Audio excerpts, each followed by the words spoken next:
Peace, chiefs, and deers. It's Bronzebird here with another video. Before I begin, like and subscribe.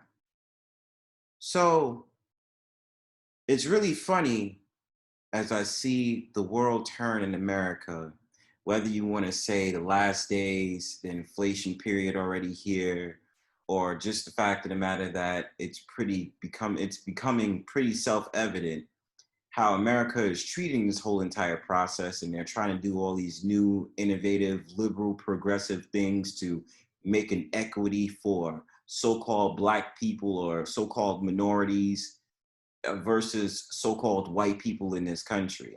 Things, especially since this is a topic of conversation usually, this concept of critical race theory and trying to paint the narrative of the Karen and the outrighteous so-called white woman who's been put on trial by the pro-wackety blacks.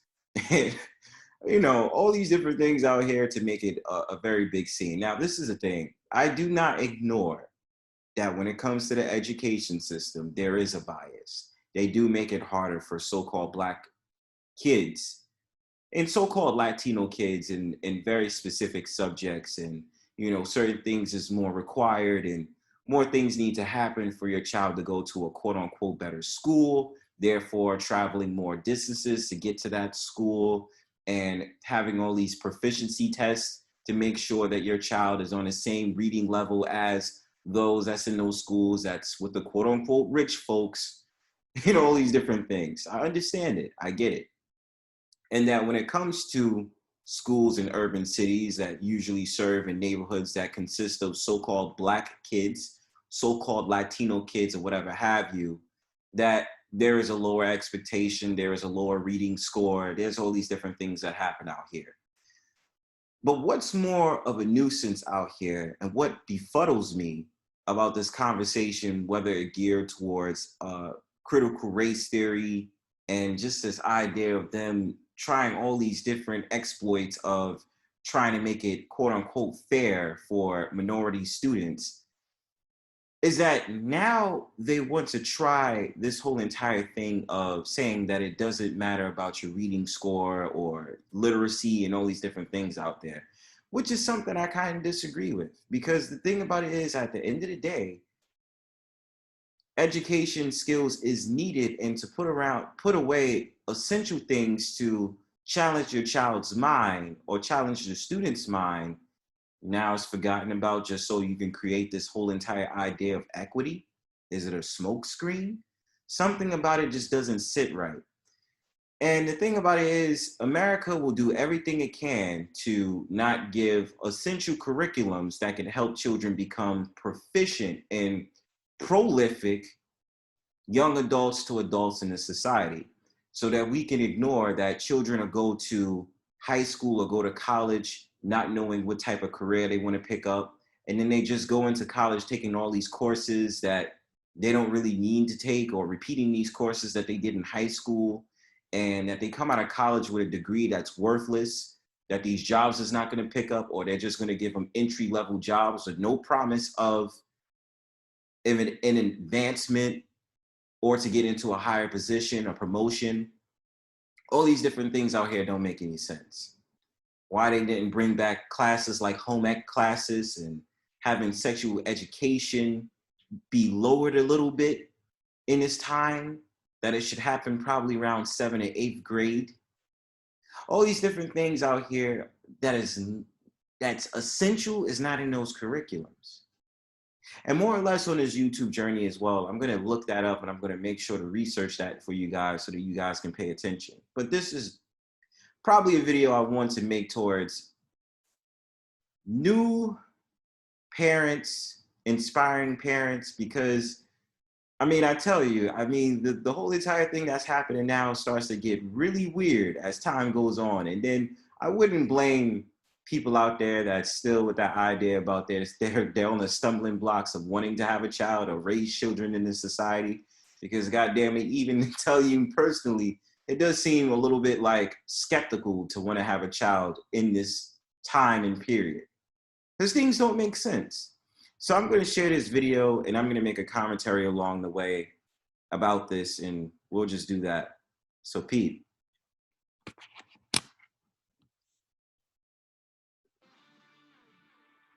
Welcome back. When a governor signs a bill that they're proud of, there's usually a lot of fanfare, a signing ceremony, a press release, and a few rounds of TV interviews. But what happens when they know their actions are about to hurt generations of kids in their state? Last month, Oregon Governor Kate Brown quietly got rid of proficiency requirements for high school graduation. This means that students can graduate without proving that they know how to read, write, or do math. So why would she do this? And my thing about it is, it's kind of like y'all kind of playing these students, but we know like later on in this video, they're gonna get to the nitty gritty about who they're really talking about. So essentially children can just be dumb and don't need to have no type of like sufficient reading score or math knowledge, that is, to go on to the next level. Do you really think these colleges is gonna fall for that shit? Like, I really need to know that if this Oregon official right here really thought it was a cool thing to do, like she's changing the way, and you know, also about not trying to seem like that type of Karen that's being disrespectful towards so-called Black students. But let's play the video.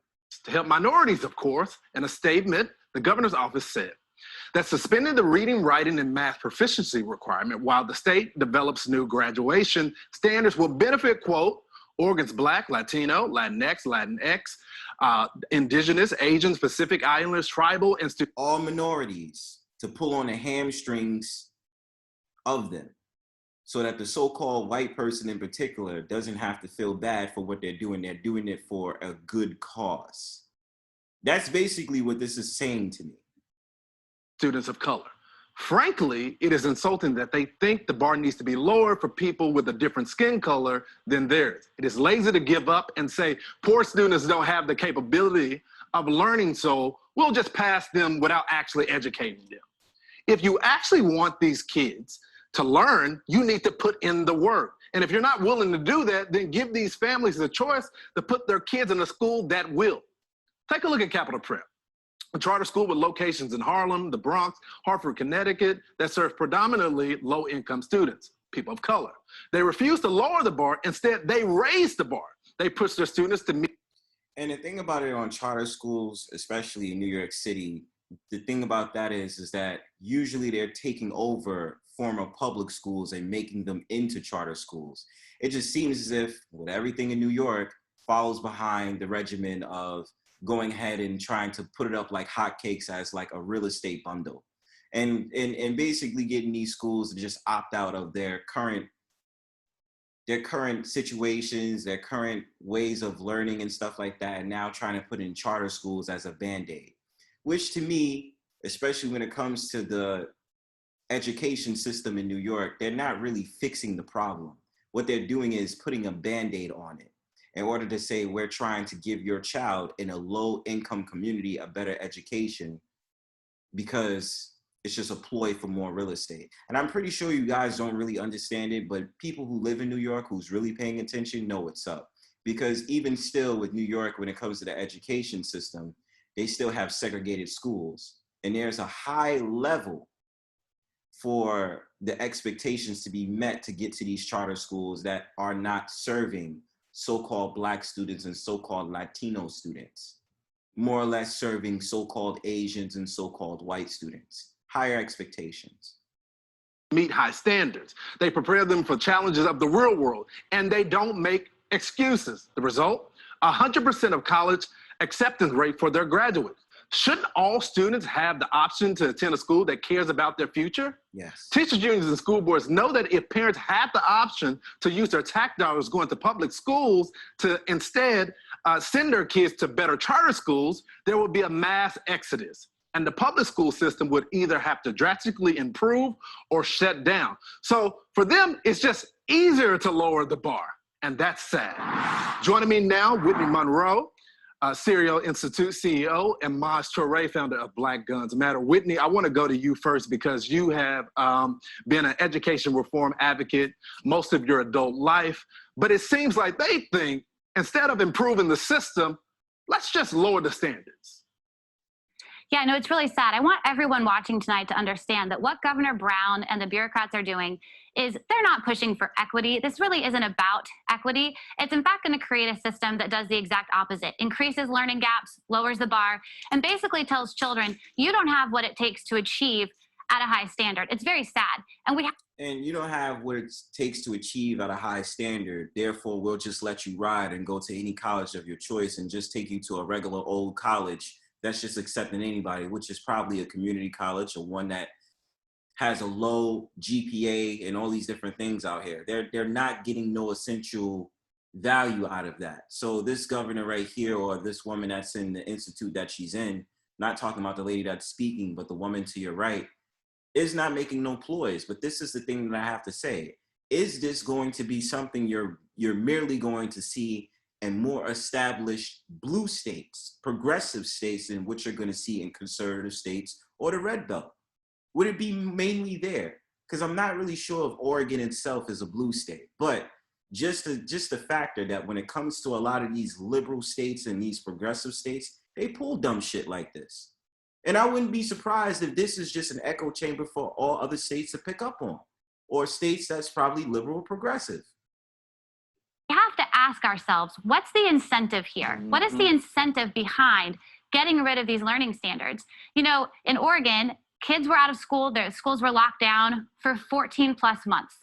They were lucky if kids logged in for their 2 to 3 days a week of virtual learning. So we know that gaps that already existed were exacerbated by the pandemic.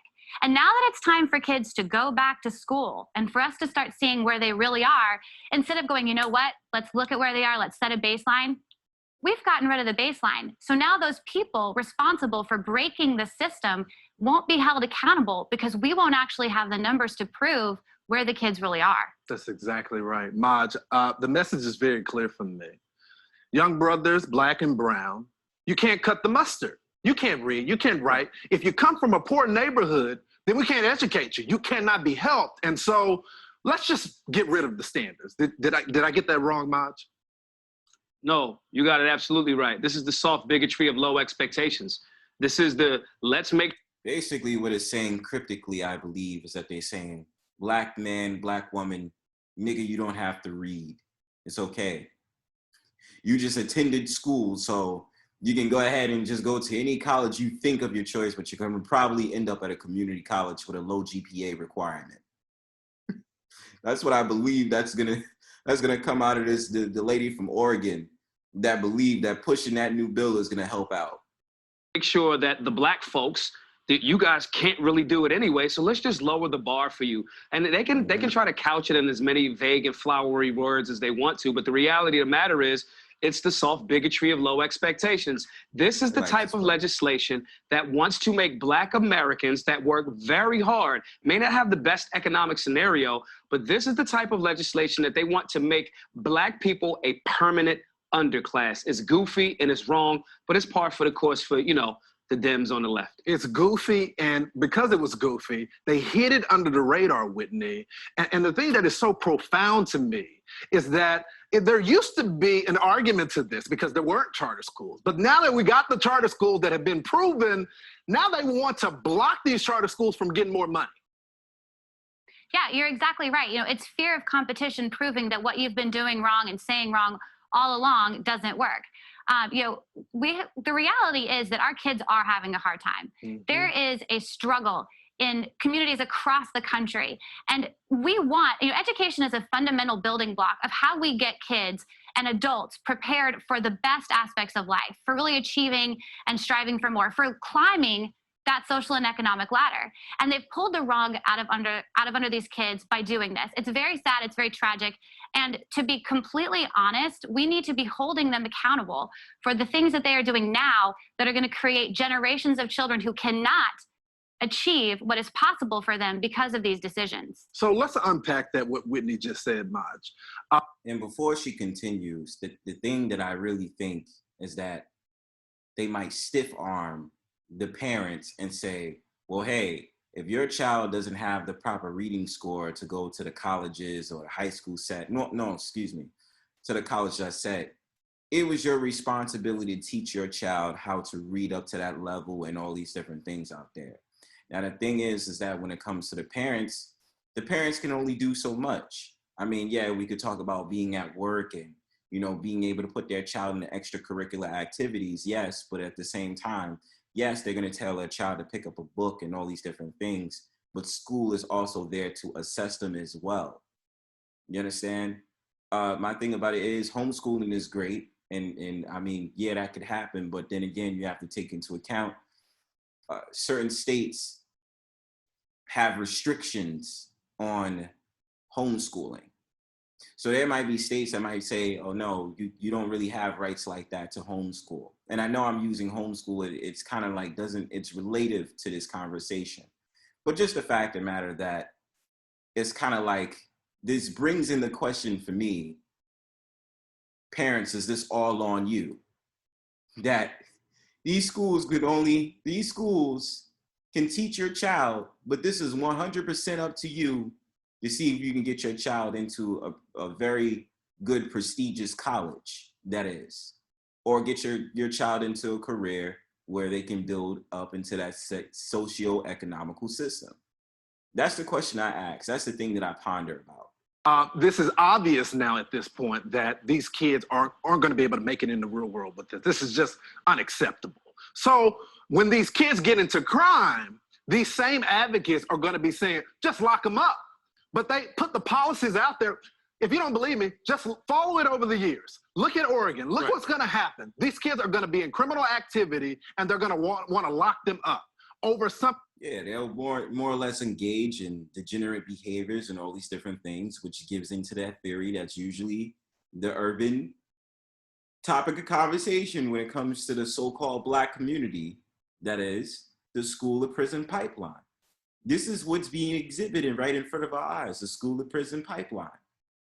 It is more worse because it's like lower the expectations so that they can go ahead and do lower actions.